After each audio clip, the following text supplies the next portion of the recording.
कक्षा ही बताऊँगा। ओम ज्ञानतिमिरान्धस्य ज्ञानाञ्जनशलाकया चक्षुरुन्मिलितं येन तस्मै श्रीगुरुवे नमः।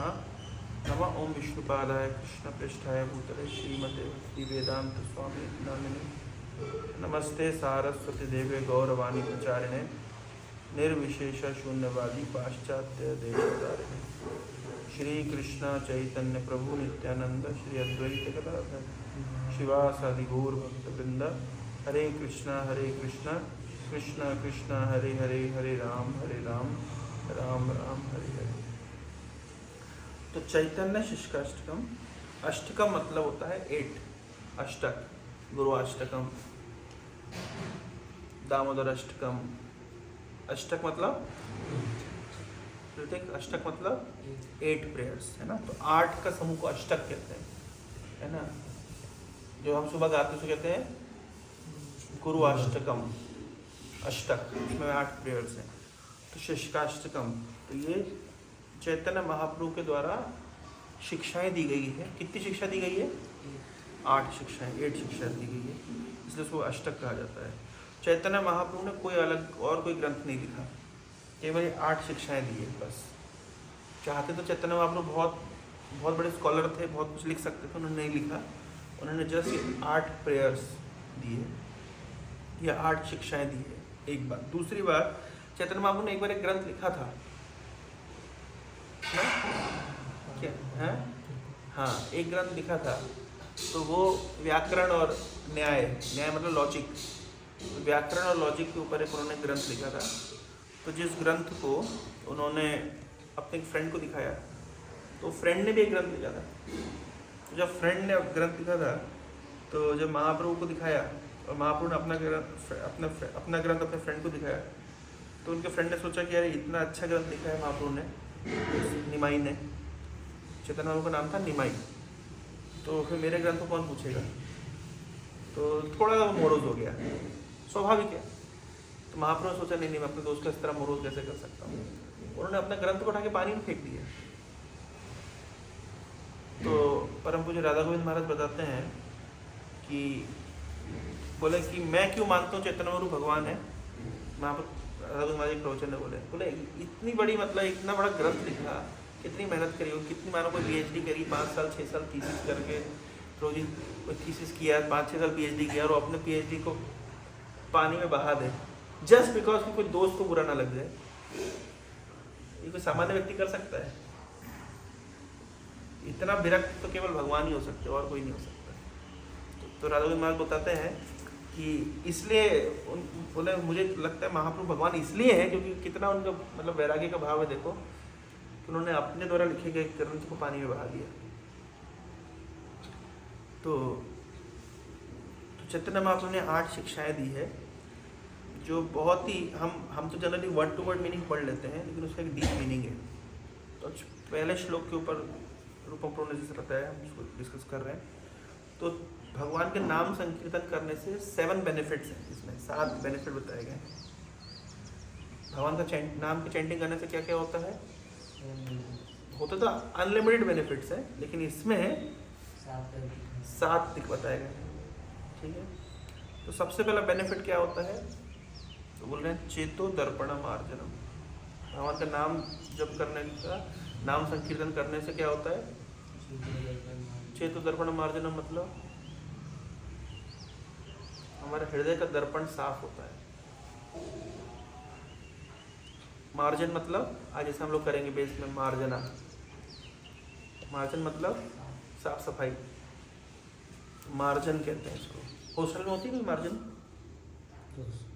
रोज होता है, बच्चों के कमरे चमकते रहते हैं। अच्छा, कौन सा हॉस्टल है ये? अच्छा, सारे हॉस्टल में था कि BH? रोज पर डे साफ होता है। झाड़ू मारने वाले आते हैं, बच्चे नहीं करते। बच्चे क्यों गंदा करते? तो उसी प्रकार से हम लोग केवल हमारे हृदय को गंदा करते हैं, हरिनाम क्या करता है? साफ करता है। इसका मतलब है कि जो हरिनाम नहीं करता है उसका हृदय कैसा है?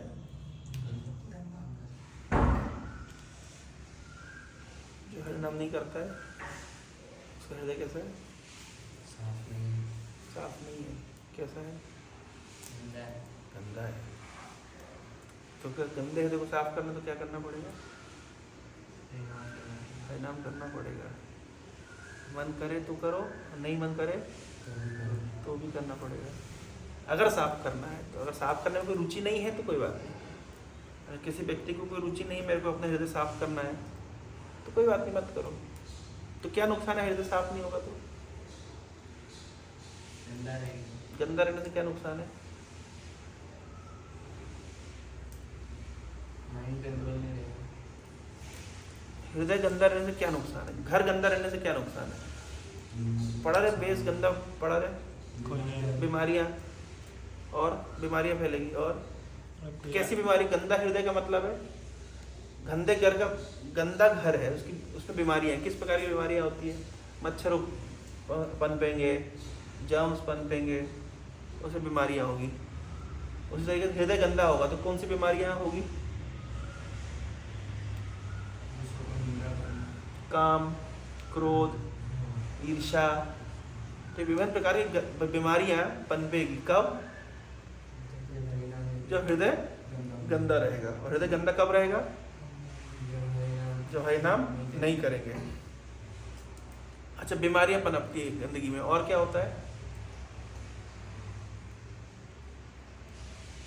और क्या होता है? गेस्ट नहीं आएगा हैं? कोई आएगा नहीं हमारे। हाँ, गंदे घर में कौन आएगा? और आएगा भी तो कुछ समय रुक के भाग जाएगा। और गंदे लोग ही आएंगे। वाह, गुड। तो फिर गंदे घर में अच्छा आदमी नहीं आएगा। यानी हमारे हृदय अगर गंदा है तो हैं? गंदे लोग के साथ ही रहेगा। अगर हृदय गंदा है तो वो हृदय में कौन लोग बसेंगे आकर के? गंदे विचार, गंदे लोग और गंदे विचार। और कौन नहीं बसेगा?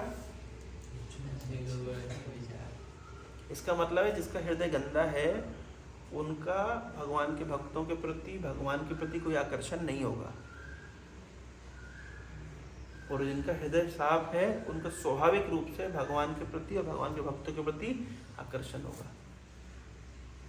पॉइंट समझ आ रहा है? कितना सिंपल एक मीनिंग है भाई। गंदगी को आकर्षित करती है। मैं उस दिन भी एग्जांपल दे रहा था कि जब भगवान रामचंद्र की लीला में मंथरा को चुना गया है ना, कैकेयी का माइंड डिस्टर्ब करने के लिए, तो मंथरा को ही क्यों चुना गया? सरस्वती माता ने मंथरा को ही क्यों चुना? और किसी को भी चुन सकते थे। तो उसके लिए कथा में सुन रहा था, महाराज बता रहे थे कि मंथरा को क्यों चुना गया? इसलिए चुना गया क्योंकि वो पहले से गंदी थी। जैसे मान लीजिए जहाँ गंदगी होती है वहाँ और गंदगी डाल देते हैं। लेकिन कभी वही एग्जांपल देखो, आप रेलवे स्टेशन में हम कचरा करते हैं, कभी एयरपोर्ट पे कचरा नहीं करते। क्यों? क्योंकि ऑलरेडी साफ है। तो साफ जगह को साफ रखा जाता है, जो थोड़ा गंदा है तो उसको और गंदा करते जाते हैं, है ना? तो उसी प्रकार जैसे मान लीजिए आप म्यूनसिपैलिटी में देखिए, लोगों ने थोड़ा सामने कचरा डालना शुरू कर दिया, तो 2 दिन बाद देखेंगे लोग और कचरा डाल रहे हैं, दूसरे लोग आके और कचरा, कुछ दिन के बाद में पूरा कचरे का भंडार बन जाता है। जबकि वहाँ पे म्यूनसिपैलिटी ने डस्टबिन नहीं रखा है, लेकिन एक आध आदमी ने कचरा डालना शुरू किया, देखा देखी में पूरा कचरा डालना शुरू कर देते हैं। तो उसी प्रकार से गंदगी को आकर्षित करती है। तो हमारे हृदय गंदा होगा तो सारे गंदे लोग आकर के हमारे पास, मक्खियाँ भिन भिनाएंगी तो सारे गंदे लोग आकर के आसपास भिन भिनाएंगे और फिर गंदे कार्य करेंगे। मक्खियाँ भिन भिनाएंगी तो गंदे लोगों के आसपास रहेंगे और अच्छे लोगों से दूर जाएंगे। भाई अच्छे लोग तो गंदगी में नहीं आएंगे ना।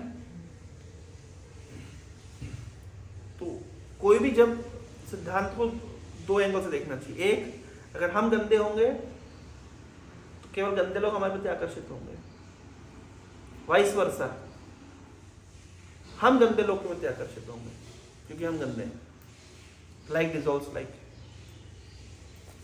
दूसरा, अगर हम गंदे होंगे तो अच्छे लोग हमारे पास नहीं आएंगे और हम अच्छे लोग के पास नहीं जाएंगे। तो जो व्यक्ति स्वाभाविक रूप से भगवान के प्रति या भगवान के भक्तों के प्रति आकर्षित नहीं है, उसका कारण क्या है? कारण यह है कि उसका हृदय गंदा है। अब आप पूछोगे आप लोग इतना प्रचार करते फिर भी लोग क्यों नहीं आते क्लास में? ये कारण है। क्यों नहीं आते हैं? साधु संग करने के लिए क्यों नहीं आते, कथा सुनने के लिए क्यों नहीं आते? हृदय में गंदगी है। गंदगी हमारे हृदय में भी है, लेकिन हम लोग अवेयर हो गए हैं कि गंदगी है और इसको सफाई करने से, सफाई करवाने के लिए आ रहे हैं। अंतर ये मत सोचिए कि हम आ गए हैं तो हम लोग बहुत साफ हृदय वाले हैं इसलिए अब यहाँ बैठे कथा सुन रहे भगवान की। नहीं, हम केवल, हमारे ऊपर इतनी कृपा है कि हम अवेयर हो गए हैं कि हमारे अंदर गंदगी है। At least that awareness is there. वहां तो वो अवेयरनेस भी लैक कर रहा है। इनफैक्ट अवेयरनेस हो पर भी तो वो गंदगी को ही ऑपुलेंस मानते हैं। नहीं होता हॉस्टलों में, वो जितना अधिक गंदा होगा वो उतना अधिक, क्या बोलते हैं उसको, कूल माना जाएगा। नहीं है, स्टड माना जाएगा। कौन? जितना नहीं नहाएगा, जो जितने दिन नहीं नहाएगा, कंपटीशन यही चल रहा है, कौन कितने दिन नहीं नहाएगा।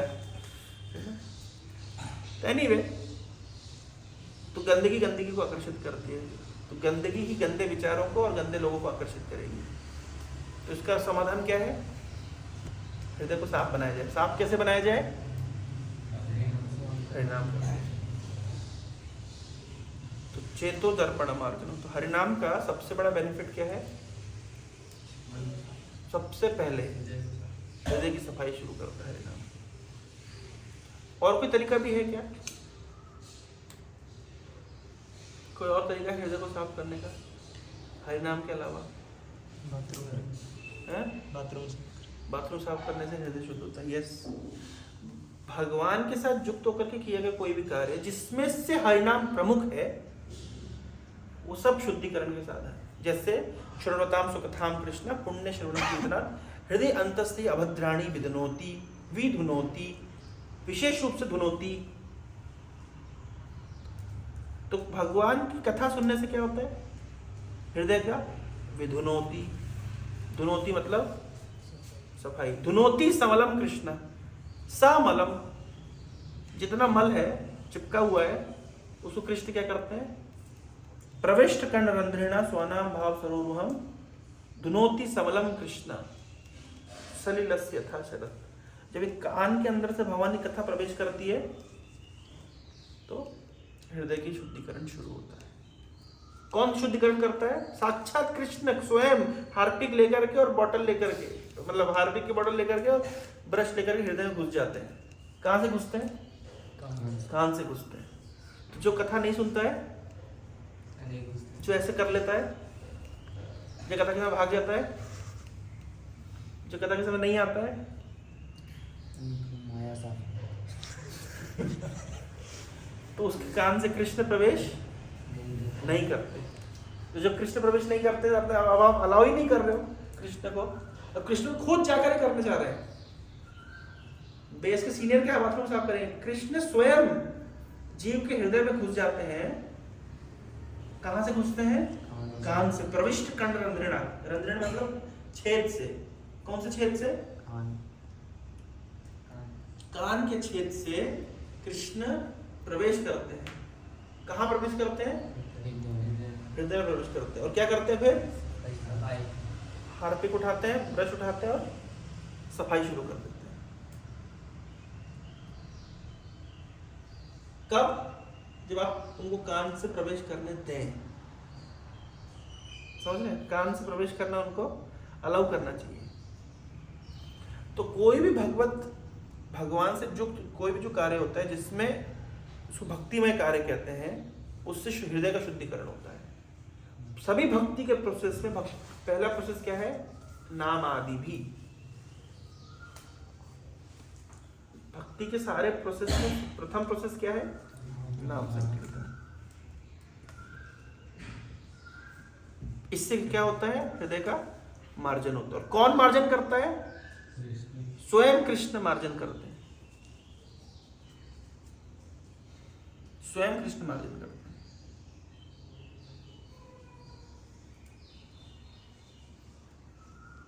और जो दूसरे भक्ति के कार्य हैं, सारे कार्यों में, जैसे मैं कई बार उदाहरण देता हूं आपको, अगर red balls, white balls, blue balls, yellow balls एक मिक्सचर दे दिया जाए और तो कहा जाए उसको सेपरेट करो, करोगे? कर पाओगे? इजी है, कर लोगे। बड़ी बड़ी बॉल्स, अब छोटी छोटी बॉल दिए, थर्माकोल की बॉल्स आती ना, कलरफुल बॉल्स, इसका मिक्सचर है, इसको बोला सेपरेट करो, कर पाओगे?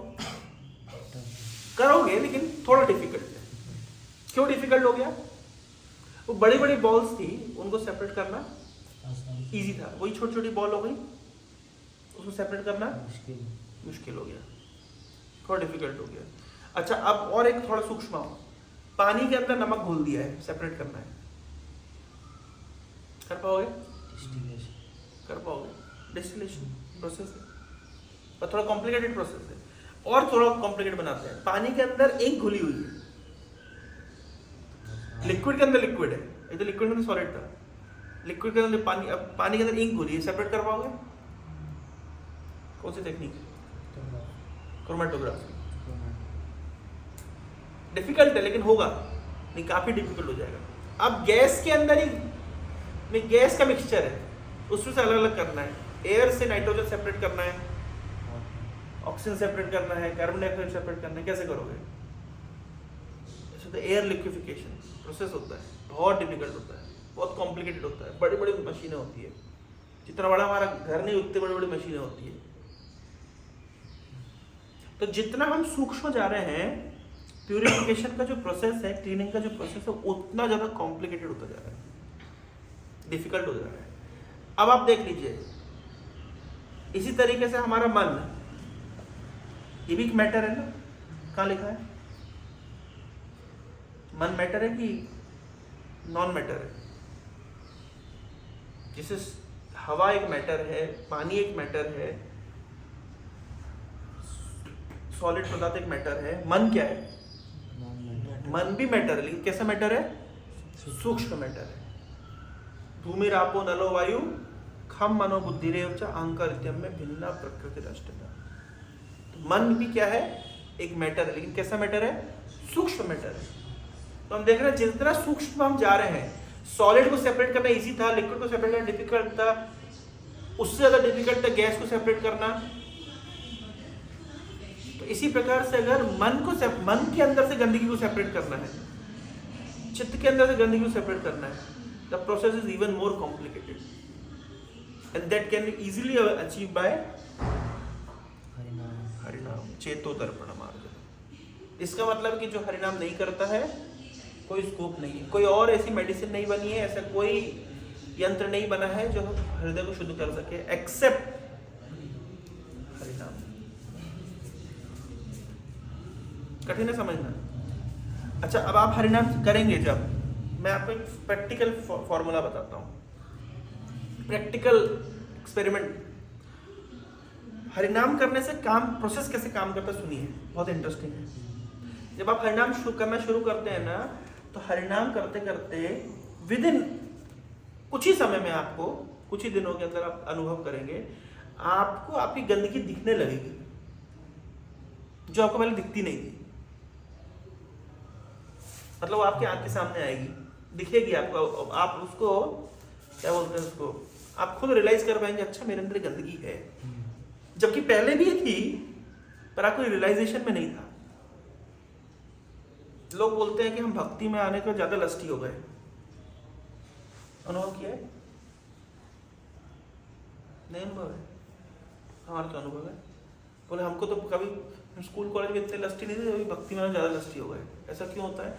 ऐसा इसलिए होता है क्योंकि पहले लस्टी थे, लेकिन हमको पता नहीं था कि हम लस्टी हैं। अब हमें पता चलता है, अरे देखो हम इतने गंदे हैं। इसी प्रकार से पहले क्रोध आता था, लेकिन जो पहले क्रोध आता था, इनिशियली लगता है कि मेरा क्रोध, जब नए नए भक्ति में आता है, अभी आजकल तो अच्छा लग रहा है, क्रोध नहीं आता है। कुछ दिन के बाद लगेगा अरे मैं बड़ा बेकार आदमी हूँ, बहुत गुस्सा आता है मुझे। तो पहले भी गुस्सा आता था, अभी भी गुस्सा आता। अंतर क्या है? अंतर ये है कि पहले आप you are not aware of that, you are not mindful of that. हरिनाम सबसे पहले क्या करता है? उन चीजों को आपके सामने सरफेस पे लेके आता है। तो देख भाई देख, जैसे उदाहरण के तौर पे वो एक आप लोगों ने वीडियो देखा होगा, यूट्यूब पे आई थी, कि बहुत सारे अलग अलग कलर्स का पिगमेंट है, उसको पानी डालते जाओ तो धीरे धीरे वो एक बार, तो पहले क्या होता है? सरफेस पे आता है, वही गंदगी पहले सरफेस पे आती है। जब कालिया नाग के ऊपर भगवान नृत्य कर रहे थे, सबसे पहले कालिया के मुंह से क्या निकला? पॉइजन।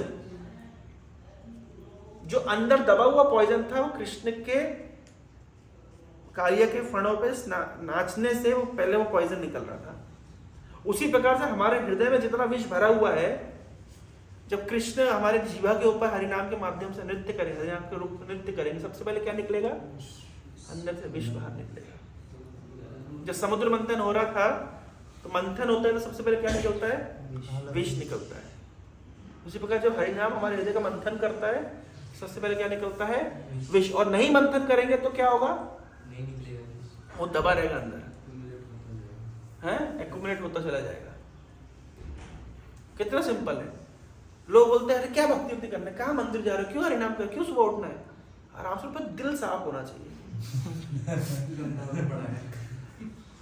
तो हरिनाम का एक और इफेक्ट देखिए, जो हरिनाम करता है उसको पता है कि मेरा दिल गंदा है, और जो नहीं करता उसको लगता है मेरा दिल तो साफ है। जैसे उदाहरण के तौर पे मान लीजिए कोई गंदा सा कमरा है जिसमें, देखा ना कॉलेज के रूम्स कैसे होते हैं, है ना, गंदगी पड़ी हुई है। ओयूएटी के रूम में गए थे, उनके लिए दैट वाज वेरी नेचुरल।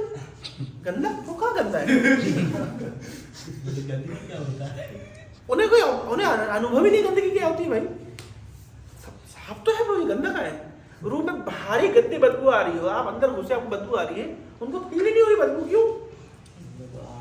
तो वो क्यों? क्योंकि इतनी गंदगी एक्युमुलेट होते होते होते होते अब उनका ये विवेक ही नहीं रहेगा गंदा क्या है और अच्छा क्या है। जो मर्डरर होता है, जो चोर होता है, उनके चोरी मर्डर करना, रेप करना, डकैती डालना, ये सब इससे गलत क्या है? ये आपका प्रोफेशन, आप करते हैं, हमारा प्रोफेशन है। वो जो चिकन काट रहा है बेचारे चिकन को जो काट रहा है, जो भी है, तो वो जो काट रहा है उसको लग ही नहीं रहा कि मैं पाप कर्म कर रहा हूँ। इट्स टू ऑब्वियस, मतलब तो कोई मतलब बात ही नहीं। आप उसको देखते तो आपको दया आती है, देख कितना पाप कर्म कर रहा है, देखो नरक में जाएगा, यही चिकन बन के आएगा बार बार। लोग बोलते KFC देखो क्या कितना सक्सेसफुल स्टार्टअप था, कितना सक्सेसफुल बिजनेस था। अरे नालायक, अभी KFC के जितने चिकन कट रहे होंगे हर बार ये KFC वाला आदमी पैदा होकर आता, जब तक KFC चलेगा तब तक कटता रहेगा। नहीं कट रहा होगा, वो तो चला गया, मर गया जिसने KFC कंपनी बनाई, लेकिन बनाने के बाद कटने तो बार बार आ ही रहा होगा ना इसी कंपनी में। हम बोल रहे बड़ा सक्सेसफुल है। हमारी सक्सेस की डेफिनेशन कितनी मतलब क्या बोलते हैं शैलो है, कोई डेप्थ नहीं है। हम केवल बाहरी सक्सेस को देख रहे हैं, बहुत बड़ी कंपनी बनाई, खूब करोड़ों रुपए कमाए, लेकिन वो जन्म जन्मांतर तो KFC में कटता रहेगा। वो क्यों नहीं देखते? क्योंकि वो विजन क्यों नहीं है? क्योंकि आध्यात्मिक ज्ञान की कमी है। तो कल प्रभु जी बहुत अच्छा पॉइंट बोले, है ना, हमारी मिजरीज को सीजन करना चाहिए स्पिरिचुअल नॉलेज के साथ। लाइफ में एक सीजनिंग होनी चाहिए, पिज्जा में जैसे सीजनिंग होती है ना, नॉलेज की सीजनिंग होनी चाहिए, तो हम सक्सेस की सही परिभाषा को समझ पाएंगे। ये तो कैसी सक्सेस है ये बताओ? आप सफल है लेकिन आपको जीवन भर जन्म जन्मांतर मरना है, कटना है, पिटना है। कैसी सक्सेस है ये तो मूर्खों की सक्सेस, मतलब ये तो कोई लॉजिक ही नहीं बनता। क्यों नहीं समझ पाते? तो विवेक जागृत नहीं हुआ है। क्यों विवेक जागृत नहीं हुआ? इतना एक्युमुलेट हो गई गंदगी। आप देख रहे हो कि वो किस तरह पाप कर्म कर, आपको दया लगी, उसको कोई फील नहीं आ रहा है। क्यों फील नहीं आ रहा है? क्योंकि हृदय में तो गंदगी का अर्थ ही है कि जिसको व्यक्ति को उसको अर्थ ही नहीं समझ आए क्या सही है क्या गलत है। इज टू ब्लॉक्ड, मति इतनी ब्लॉक्ड हो गई। हमारा इसमें केमिकल इंजीनियरिंग में कॉन्सेप्ट, आप कैटलिस्ट जानते हैं? कैटलिस्ट, तो कैटलिस्ट में रिपीटेड कैटलिस्ट जब यूज होता है ना, तो उसके बाद उसमें क्या ब्लॉकेज हो जाता है, तो फिर उसका जो सरफेस है उसमें एड्जॉर्प्शन अब नहीं हो पाता है प्रॉपरली, तो कुछ समय के यूज के बाद इट बिकम्स ब्लॉक्ड। तो उस तरीके से हमारी बुद्धि ब्लॉक हो गई गंदगी के कारण। होता है ना, धूल जम जाती है, आपने देखा कभी लैपटॉप के स्पीकर के अंदर धूल पहुंच जाती है तो जम जाती है। उस तरीके से हमारी जो मति है उसके अंदर ये धूल इतनी जम गई है कि अब क्या है, अब वो कुछ कैच ही नहीं कर पा रही है। जैसे कैटलिस्ट ब्लॉक हो जाता है, कैटलिस्ट का सरफेस, हमारे सरफेस इतना ब्लॉक हो गया है गंदगी के कारण कि अब कोई ज्ञान काम ही नहीं कर रहा है। तो जब तक व्यक्ति हरिनाम नहीं करेगा उसको आध्यात्मिक ज्ञान समझ नहीं आएगा। उस साधु की संगति जाके सुन के बैठ के आ भी जाएगा, स्टिल पढ़ भी लेगा, पहली बात तो रुचि नहीं आएगी, बैठेगा ही नहीं। और मानो बैठ भी गया एक जो क्या काइंड ऑफ एक रियलाइजेशन उसको कभी नहीं आया जब तक वो हरिनाम प्रैक्टिकली नहीं करेगा। इसलिए साइमल्टेनियसली हमको ज्ञान देना चाहिए और उसको बताना चाहिए हरिनाम कर। तेरे को ज्ञान तू सुन लेगा, लेकिन उसको अनुभव में बदलने के लिए तुमको ये चैंटिंग करना पड़ेगा। वो जब तक वो चैंटिंग नहीं करोगे तब तक तुम्हारे वो दिमाग के पर्दे नहीं खुलेंगे, तो तुमको तब तक वो ज्ञान अंदर घुसेगा नहीं, पेनिट्रेट ही नहीं करेगा। सारा तो ब्लॉक करके रखा है ना गंदगी ने। इसको कहते हैं चेतो दर्पण मार्जनम। ये पहला इफेक्ट है हरिनाम का, जस्ट स्टार्टिंग है ये, एंड तो छोड़ दो। अभी तो साथ तो चर्चा करना ही नहीं है, पहले ही समझ लो कि चैंटिंग कितनी इंपॉर्टेंट है।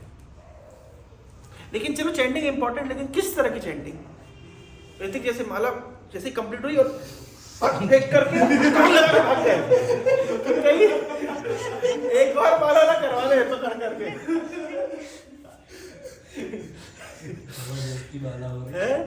बोला ऐसे मतलब माला फेंकता है, देखा पैक करा, पैक भी क्यों किया ऐसे देखा पहुंचेंगे, पैक किया, खोला और बास्केटबॉल में बास्केट बॉल डाल दे, छत से फेंका,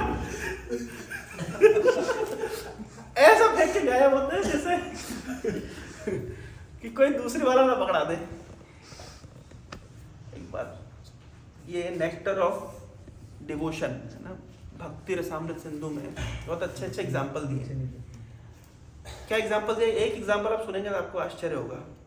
बोले जो व्यक्ति जितने उत्साह के साथ भगवान के मंदिर में प्रवेश करता है ना, रेसिप्रोकल बता रहे, रेसिप्रोकेशन समझना, जो व्यक्ति जितने उत्साह के साथ में भगवान के मंदिर में प्रवेश करता है, रेसिप्रोकल उसका इनवर्सली प्रोपोर्शनल देख लो, उतने ही कम उत्साह के साथ में वो माता के गर्भ में प्रवेश करेगा। मतलब नेक्स्ट लाइफ उसको मेटेरियल बॉडी नहीं लेना पड़ेगा। पर डिपेंड किस पे किया? उसके उत्साह पे। जितना ईगरनेस के साथ में वो भगवान की कथा सुनने के लिए प्रयास करेगा, उतनी ईगरनेस के साथ में कृष्ण उसके हृदय में जाके सफाई करेंगे। कृष्ण ऐसी सफाई नहीं करेंगे। यहाँ पे क्या इंपॉर्टेंट है? हरिनाम सब कर रहे हैं भाई। भारत में तो चाय वाले की दुकान में कृष्णा चाय वाला है ना, मधुसूदन पान भंडार, नाम तो सब कर रहे हैं। गणेश बीड़ी भारत में नाम तो देखो हर जगह मिल जाता है, क्या वो इफेक्टिव सेम होगा? यहाँ पे जो नाम बात कर रहे हैं, कितनी इंटेंसिटी के साथ में, कितने उत्साह के साथ में हम उसको लेना चाहते हैं। भागवत में एक श्लोक है कथा सुनने के ऊपर, बोल रहे हैं कि जो कान की श्रोतांजलि, अंजलि मतलब सुना, अंजलि पुष्पांजलि, अंजलि है ना, अंजलि मतलब जिसको अंजलि कहते हैं। तो श्रोतांजलि मतलब कानों की अंजलि, ऐसे उपस्पृश्य, जैसे गंगा नदी को कैसे छूते हैं? दो हाथ से। उपस्पृश्य मतलब, स्पृश्य मतलब छूना, उपस्पृश्य मतलब ऊपर से ना, वेरी रिस्पेक्टफुली। आप देखो, मैं प्रयाग का जल लेकर के आया, तो इतनी बिस्लरी की बॉटल मिल रही, लेकिन एक प्रयाग का एक बूंद पानी आपको दिया, कैसे आप लिए उसको?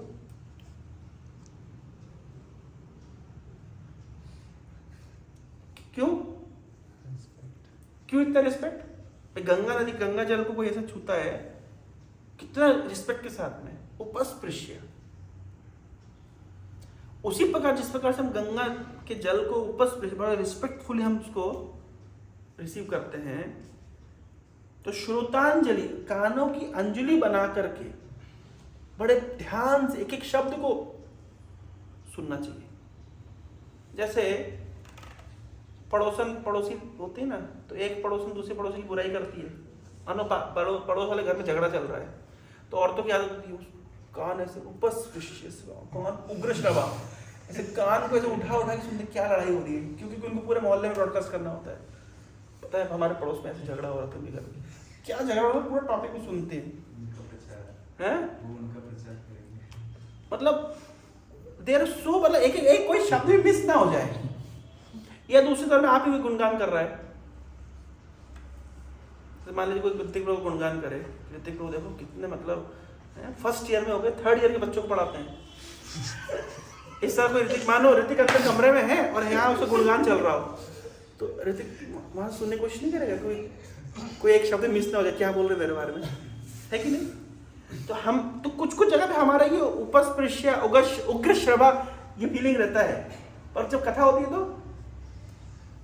अनुग्रह, तो वो फीलिंग नहीं आता। तो यहाँ पे बोल रहे हैं कि जो व्यक्ति श्रोतांजलि उपस्पृश्य, जो इस भावना के साथ में भवानी कथा सुनेगा, या हम नाम जब करते हैं एक एक नाम को ऐसे कान में घुसने दे, कोई एक मिस ना हो जाए, तब क्या होगा? धुनुते कर्म वासना, तब जाकर हृदय की धुलाई होगी, जो कर्म की ग्रंथि पड़ी हुई है उसकी धुलाई होगी। सुनने में सुन तो सब रहे हैं, लेकिन किस प्रकार सुनना है, वो ईगरनेस की यहाँ बात है। चैंटिंग सब कर रहे हैं, क्यों चैंटिंग? सब लोग चैंटिंग करते फिर भी असर नहीं होता। यहाँ पे इंटेंसिटी की बात हो रही है। हमने जो ये शेड्यूल बनाया है सुबह 4:30 बजे से लेकर 7 बजे तक, जब मैंने कहा मंगल की बात में, जस्ट बिकॉज हमको वो 2-2.5 घंटा मिल जाए जब करने के लिए, समझ रहे हैं? क्यों क्योंकि हमको पता है दिन भर हम व्यस्त हो जाते हैं। तो हमारी प्राइम इंपॉर्टेंस ये शेड्यूल, एक्चुअली टेम्पल शेड्यूल ज्यादा अच्छा है, टेम्पल शेड्यूल से ज्यादा अच्छा है शेड्यूल, क्योंकि आपको उसमें प्रायोरिटी बेसिस पे चैंटिंग करने का अवसर मिल रहा है। मैं कब अपनी चैंटिंग सुधारने के लिए मैं यहाँ आता हूँ, यहाँ पे हमसे भक्तों से बैठ करके 2 घंटा जब कर लेंगे, वैसे 2 घंटा बैठ के जब करना मंदिर में करके मुश्किल होता है। कारण उसका ये होता है कि सुबह 4 बजे 4:15 बजे उठ के थोड़ी खूब डांस वांस करने के बाद जब करने बैठते हैं तो आलस आती है, थकान लगती है, फिर झपकियाँ आती है। झपकी तो यहाँ भी आती है, लेकिन फिर भी स्टिल इट इज बेटर, अच्छा है। तो कभी कभी मतलब मैं ये क्यों बोल रहा हूँ कि आप बीच बीच में चैंटिंग की क्वालिटी को एनहेंस करने के लिए एकादशी के दिन, नॉर्मल दिन में कभी 2-4 बार एक्स्ट्रा कर सके तो बहुत अच्छा है। क्यों? वो जो ईगरनेस है ना, वो हमारी बनी रहनी चाहिए, उत्साह, वो क्वालिटी, उसको कहते हैं क्वालिटी चैंटिंग। क्वालिटी चैंटिंग में एक होता है प्रोनाउंसिएशन, क्लियर प्रोनाउंसिएशन, एक एक शब्द को ध्यान से सुनना, ये एक एस्पेक्ट है। दूसरा एस्पेक्ट क्या है? That intensity, prayerful mood. ये चैंटिंग एक अवसर है जब हम वास्तव में भगवान के साथ प्रेयरफुली रेसिप्रोकेट कर रहे हैं, मतलब हम उनको जैसे चैटिंग करते हैं, ये चैंटिंग करते गर्लफ्रेंड के साथ, चैटिंग करते हैं कृष्ण के साथ। वो रात में करना होता है, ये सुबह करना होता है, इतना अंतर है। समझ रहे हो? प्रभु सब समझ रहे हैं, पूरा एक्सपीरियंस है। जितनी हम ईगरनेस के साथ, तो हमारा ये जो पूरा जो प्रोसेस ऑफ डिवोशनल सर्विस है, उसका पीएच पेपर है चैंटिंग। पीएच पेपर समझते हैं ना भाई? हमारे सारे प्रोसेस, हम सब, हमारा भक्ति ठीक चल रहा है या नहीं चल रहा, कैसे पता चलेगा? ये सुबह जब 2 घंटे हम बैठते तब पता चलेगा कि ठीक चल रहा है कि नहीं चल रहा है। ये सुबह 2 घंटे जब हम बैठते हैं तब हम जब कर पा रहे हैं आराम से कि सीएम हाउस घूम रहे हैं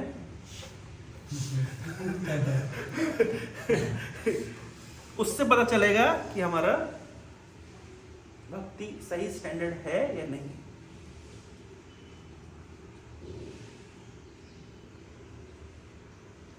और जितनी इंटेंसिटी के साथ में हम जब करें, इंटेंसिटी मतलब नहीं शोर मचा के, इंटेंसिटी मतलब एब्जॉर्प्शन के साथ में, उतनी मात्रा में हृदय का शुद्धिकरण होगा, रेसिप्रोकल। और जितना हम निग्लेक्टफुली चैंटिंग करेंगे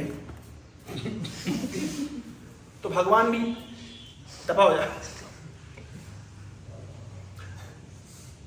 भक्ति और कर्मकांड में अंतर है। भक्ति में अपने दिल देते हैं, हृदय देते हैं, हम अपने आप को दे देते हैं। कर्मकांड में जैसे कर्मकांडी ब्राह्मण होते हैं, वो क्या, उनकी पूजा देखी है, उनको कहते हैं कि है ना, वस्त्र अभाव सूत्र, वस्त्र के अभाव में सूत्र दे दो। सूत्र मतलब धागा दे दो, काम खत्म। सुना है? पुष्प अभाव है, अक्षत, पुष्प नहीं मिला चलो चावल फेंक दो, कुछ कर दो, मतलब निपटा दो, पूजा निपटा दो। अभाव है, उनका अभाव ही रहता है। और ये क्यों? क्योंकि जहां भाव नहीं है वहां क्या है? ये अंतर है कर्मकांड में, भक्ति में। भक्ति में हमारी ट्रेनिंग क्या है? अभाव मतलब क्या भाई? अभाव क्या है?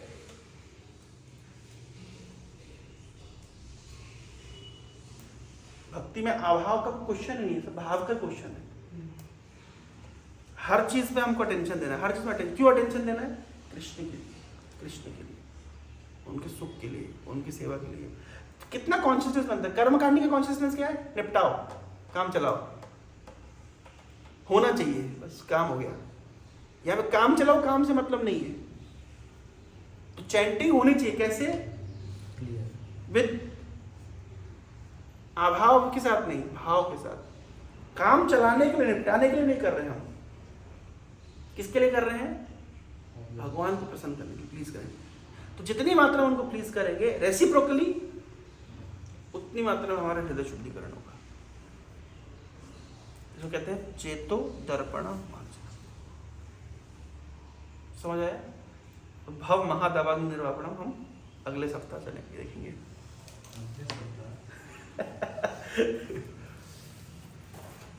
किसी के मन में जिज्ञासा?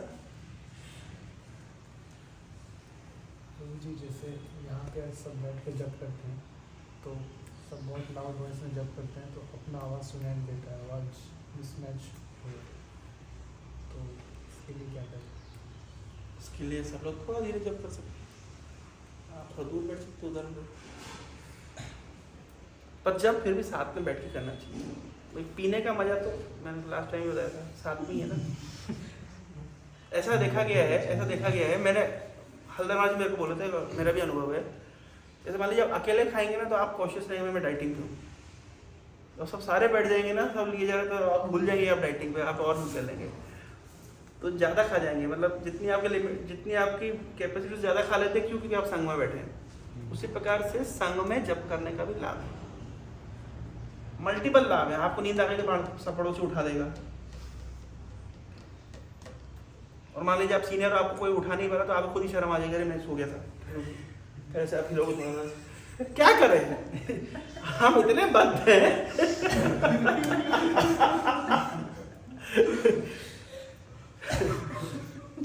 ये चीज अलग तो ना होगी। ये कमरे में जाकर करेगा जब धीरे से ऐसे होगा, फिर थोड़ा ऐसे होगा, फिर थोड़ा और ऐसे होगा, उसने बताया था, फिर थोड़ा और ऐसे होगा, फिर उसको लगेगा 15 मिनट में जब भी खत्म हो गई।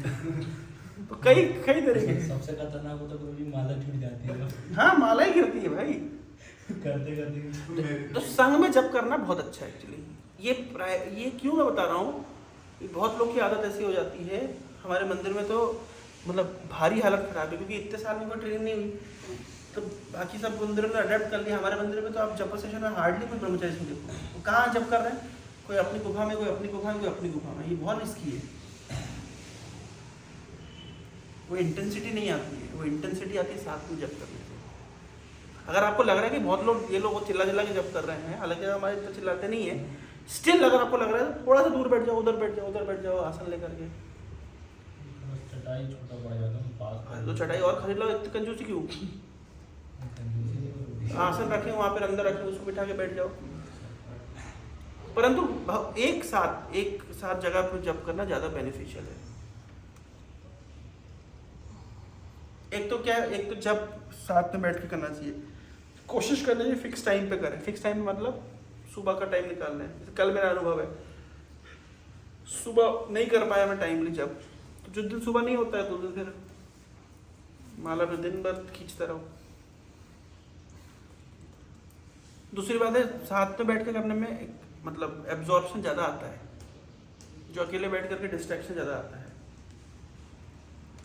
और भाई जैसे ग्रुप स्टडी में क्या करते हैं, सब लोग अपना अपना लेकर के बैठते साथ में, पढ़ते अपना अपना। अगर ग्रुप स्टडी आइडियली कर रहे हैं तो उस तरीके से चैंटिंग सेशन में सब बैठते, लेके अपना अपना बैठते हैं, साथ में बैठते हैं, करते अपना अपना। प्रसाद लेते हैं साथ में बैठते, लेकिन खाते तो अपना अपना है ना। उस पर तो हमको फर्क नहीं पड़ता कि दूसरा वाला कैसे खा रहा है, कि वो कैसे खा रहा है, कैसे खा रहा है। हम तो अपने खाने में हमारा पूरा ध्यान देता है। तो उसी प्रकार से चैंटिंग में अपना अपना सुनने का कोशिश करना है। साथ में करना बहुत अच्छा है। भक्ति के सारे अंग, चैंटिंग छोड़िए, ये बहुत इंपॉर्टेंट है। कर्मी व्यक्ति सब अकेला अकेला करता है, जानते क्यों? कंपटीशन की भावना रहती है। ज्ञानी व्यक्ति वो एक गुफा में, वो दूसरी गुफा में, वो तीसरी गुफा में, अलग अलग। योगी लोग अलग अलग, भक्ति मार्ग साथ में। इनफैक्ट बाकी मार्गों में कंपटीशन है भाई। कर्म के मार्ग में कंपटीशन है। हम हमेशा ही टारगेट रहता है मैं दूसरे से आगे कैसे निकलूं, या दूसरे को कैसे पीछे खींचूं। भक्ति के मार्ग में तो उल्टा है, वो सोता रहेगा, बोले प्रभु जी आप मंगल उठो उठो मंगलारती टाइम हो गया, खुद सो रहा है। यहाँ खुद को पीछे रख के दूसरे को बढ़ाने की भावना होती है नहीं कितना अच्छा मार्ग है ना, खुद सो रहा है लेकिन उठो प्रभु जी आप उठो, बाथरूम खाली हो गया जाओ, तू चले जा, फर्स्ट प्रायोरिटी आप सीनियर है आप जाएंगे, क्या आप जूनियर है, अब हम जूनियर को ज्यादा चांस दे रहे हैं, ये बोलो ना हमको आलस आ रहा है तो बाकी मार्ग में क्या है, अलग अलग करना हो करते लोग, अकेला अकेला चलता, एकला चला रहे। भक्ति मार्ग में एकला नहीं होता है, मतलब चलो साथ में। इनफैक्ट प्रहलाद महाराज ने क्या कहा कि मैं उन ज्ञानी मुनि ऋषि से मौनम चरंती न बिजने न परार्थ निष्ठा, कि सब मौन धारण कर लिए हैं, किसी गुफा में बैठे हुए हैं, न परार्थ निष्ठा, पर अर्थ दूसरे के लिए कोई उनकी निष्ठा नहीं है, दूसरे के हित के लिए। मैं ऐसे नहीं करना चाहता, मैं तो चाहता हूँ कि इन सब मूर्खों को लेकर के चलूँ, जब तक ये ना ही जाएंगे मैं भी इस जगत में रहूंगा, मुझे जाने मेरे को भगवत जाने कोई ऐसा नहीं है, मैं सबको लेके जाना चाहता हूँ। तो भक्त का तो महानुभाव है, इसलिए भक्त कभी कोई नहीं करा चलो मैं तो कर ही रहा हूँ, नहीं, ये तो भावना कभी होती ही नहीं। भक्ति हमेशा भावना कैसी होगी, सबको लेके जाए, सबके साथ में लेके जाना है। उस दिन मुझे भारी गुस्सा लगा इनके ऊपर, मैंने कहा इतना सुबह मंगल आरती में नहीं आए गौर पूर्णिमा के दिन और शाम को भी लेट। फिर मैं पूछूँ कहाँ रह गए, बोले मुझे वो ऋतिक का एग्जाम था, एग्जाम जब उसका वेट करा उसको ले गए। मेरे को कहा वेरी गुड, ठीक है, सही मार्ग में। पहले मुझे भारी गुस्सा आया था, अगर मुझे नहीं बोला तो मैं पहले हड़का देता था, लेकिन उन्होंने बता दिया नहीं ऋतिक लोगों का एग्जाम था और सबको लेकर के आ रहे हैं। मैं कहा ठीक है, सबको लेकर के आ रहे हैं, चलो दैट इज़ वेरी गुड। ये भावना अच्छी है, लीडर की भावना ऐसी ही होनी चाहिए, सबको साथ में लेके चले। थोड़ा स्पीड ही कम होगी ना भाई, अकेले दौड़ोगे हैं छोड़े हो गए ये अच्छा है, मतलब ये थोड़ी स्पीड ही कम होगी ना, लेकिन साथ में कर लेके चलना अच्छा है हर तरफ से। ये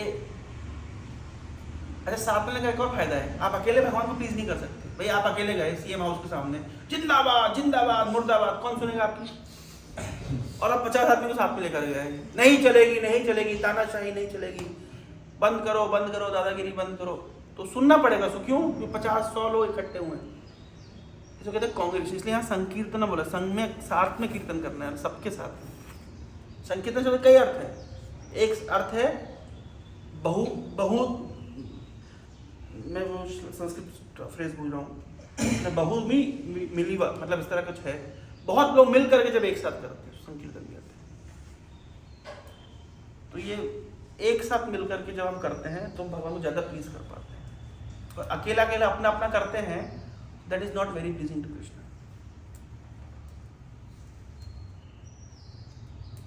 रसा डांस हो रहा था तो कैसा हो रहा था, मिलके हो रहा था ना, कि कोई एक पहाड़ के ऊपर, कोई दूसरे पहाड़ के, तीसरे पहाड़ के ऊपर। जब गोप बालक खेलते हैं तो कैसे खेलते हैं, एक साथ ही खेलते हैं कि कोई अलग अलग। तो यहाँ पे भक्ति मार्ग में ये एक साथ करने का बहुत महत्व है। प्रसाद एक साथ लेना, इसको डिस्करेज किया जाता है, अपने अपने रूम में प्रसाद लेना, एक साथ बैठो सबके साथ प्रसाद लो, ये इनकरेज किया जाता है। एक साथ पढ़ सको तो बहुत अच्छा है।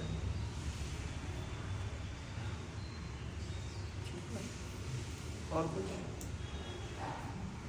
ऐसा तो लोग प्रसाद लेते हैं बट सब अपने मोबाइल में लगे रहते हैं, हैं? मतलब प्रसाद साथ में भले ले रहे हैं लेकिन वो अपनी दुनिया में रहते हैं, सब मोबाइल चलाते। मैं तो बिल्कुल अप्रिशिएट नहीं करता। मैंने कई देशों में ऐसा देखा, मोबाइल प्रसाद के समय वो कान में लगा लेंगे, हम प्रसाद लेते रहेंगे और है ना, कान में लगा लेंगे और वो प्रसाद लेते रहेंगे। और क्यों? हम टाइम वेस्ट नहीं करना चाहते, एक एक मुहूर्त, एक एक समय, एक एक सेकंड कृष्ण के लिए नहीं, ये सब प्रसाद लेने का समय भक्तों के लिए। मेरे को तो बहुत गुस्सा लगता है, मैं साफ बोल दिया, बहुत बेसों में मैंने कहा नहीं, अच्छा नहीं है। आप कृष्ण के लिए समय आपके लिए अलग है, आपका कथा सुनने का टाइम अलग है। बाथरूम में कथा सुनो ना, समस्या क्या है? वहाँ लगा दो स्पीकर चालू करके, सुनते रहो, 15 मिनट लेना तो 25 मिनट वाला, हाँ कोई जल्दी नहीं है, सुबह वाले टाइम पे नहीं, सेकंड टाइम जो मैं बोल रहा हूँ, कथा सुनो आराम से, कोई समस्या नहीं। ये जो समय है ये भक्तों के लिए है। थोड़ा भक्तों से हंसी मजाक करना, थोड़ा सा नाचना गाना, खेलना कूदना, खाना पीना जरूरी है। हंसी मजाक हम बोलते हैं प्रजल्पा है। नित्यानंद प्रभु उठाए चावल और दे अद्वैत आचार्य को फेंक के मारे, और ये उठा के उनको मारे, पानी में घुस के सारे एक को मार रहे, खींच रहे, कोई किसी को ऐसे डुबो रहा है, कोई ऐसे कर रहा है। तो हम बोले हम प्रिजर्व कर रहे, तो वो लोग क्या कर रहे हैं? पढ़ो चेतन चेतामृत में, वो लोग वाटर स्पोर्टिंग कर रहे हैं, वो लोग उठा उठा के दे मार रहे हैं, लड़ रहे हैं, झगड़ रहे हैं, हंस रहे हैं, खेल रहे हैं, खिलखिला रहे हैं। तो हम अगर प्रजल्प कर रहे हैं, फिर वो क्या कर रहे हैं भाई? वो तो हमारे प्रजल्प के लीडर हो गए। भक्तों के साथ में हंसी मजाक करना प्रजल्प कैटेगरी में नहीं आता है, ये बहुत जरूरी है। आज इस्कॉन में भी हम देखते हैं बहुत सारे भक्त डिप्रेशन में, क्योंकि कोई मतलब भक्ति होकर के डिप्रेशन है। क्यों? तो ज्यादा पढ़े लिखे डिवोटी से समस्या है, ज्यादा इंटेलेक्चुअल हो गए, जब एक मुहूर्त भी कहीं वेस्ट ना हो जाए, सब कथा सुने। तो कथा का पर्पस क्या है? डिवोटीज के साथ में प्रेम का आदान प्रदान, वो तो हो नहीं रहा।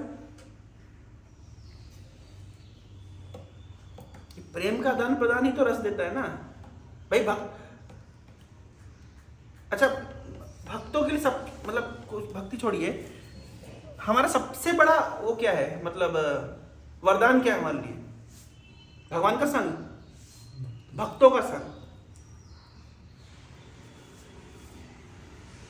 मर्त्य नाम की मुताशीष तुल्याम लवेण अपि न स्वर्गम न पुनर्भवम भगवत संगी संगस्या मर्त्य नाम की मुताशीष किम उताशीष। इससे बढ़कर के एक मर्त्य व्यक्ति के लिए, मनुष्य के लिए इससे बड़ा आशीर्वाद क्या हो सकता है? क्या? भगवत संगी संगस्या, भगवान के भक्त का संग। इससे बड़ा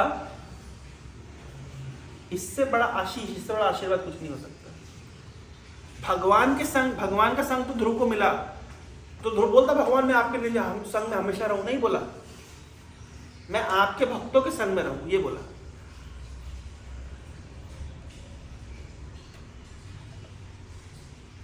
तो हमेशा हमारी डिजायर होनी चाहिए, क्या होनी चाहिए? भक्तों के संग की।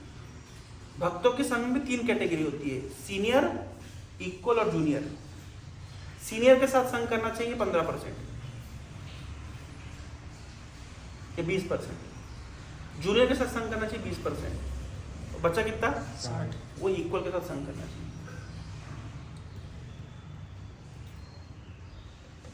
क्योंकि जूनियर के साथ संग करोगे तो जूनियर आपको क्या बोलेगा? प्रभु जी आपको शुद्ध भक्त की तरह देखेगा।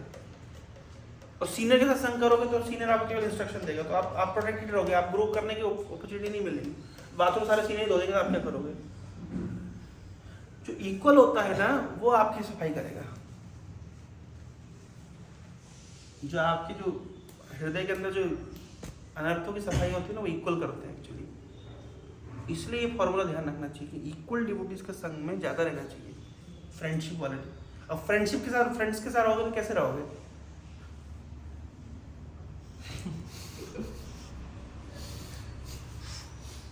ऐसे नहीं। फ्रेंड्स के साथ फिर हंसी मजाक भी होता है, लड़ाई झगड़ा भी होता है, सब कुछ होना चाहिए, नेचुरल है। तो we should not try to become artificial devotee, we should try to become natural devotee. हैं? क्या? लड़ाई किया करो कुछ। ठीक है, और कुछ?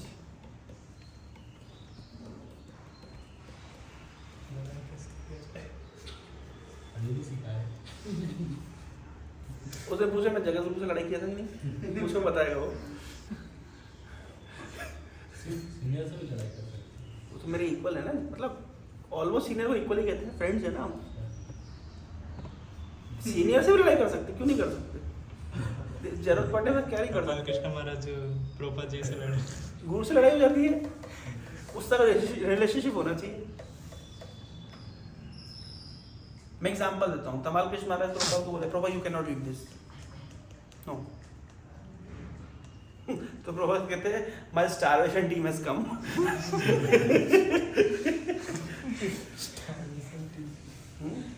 और यही बात कीर्तन महाराज प्रभुपाद से एक बार बोलती, प्रभुपाद कहते don't guide me, I am your गुरु। अब बात तो सेम है, लेकिन प्रभुपाद दोनों को अलग अलग तरह से क्यों लिया? मनोभाव का बहुत बड़ा अंतर था, इसलिए ये शिक्षा दे रहे हैं उसमें मनोभाव का अंतर था कि वही चीज आप सीनियर को बोलोगे, वही चीज दूसरा व्यक्ति सीनियर को बोलेगा, बात वही है, लेकिन देखो मनोभाव का अंतर होने से एक को स्वीकार किया जाएगा, एक को स्वीकार नहीं किया जाएगा। एक को स्वीकार कर जाएगा ग्रेटफुल, एक को स्वीकार कर जाएगा ऑफेंड कर दिया।